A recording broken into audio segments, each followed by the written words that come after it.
Magandang tanghali po mga idol.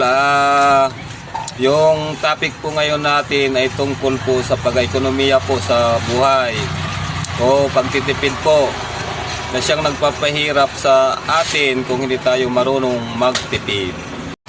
Yung pagtitipid mga idol ay maraming klase po ito siya. Ngayon yung halimbawa ko sa inyo ay yung tungkol sa sweldo po para makaipon tayo ng marami. So, halimbawa mga idol, nagsweldo tayo ng 500 sa isang araw.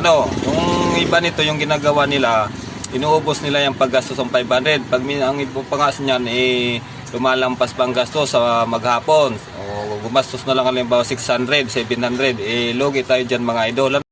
So, dyan tayo mga idol, naghihirap ang buhay. Dahil siyempre, 0-0 tayo balance kada sweldo. Wala tayong natitira po. Kasi 500 lang ang ating sinisweldo, yung gastos natin 700, 800 na saka. Saan tayo kukuha niya ng 200 o 100?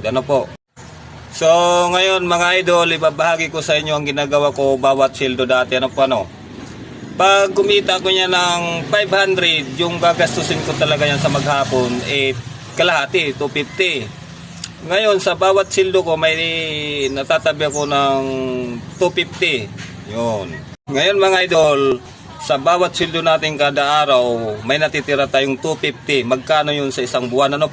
Malaking kayong pira yon.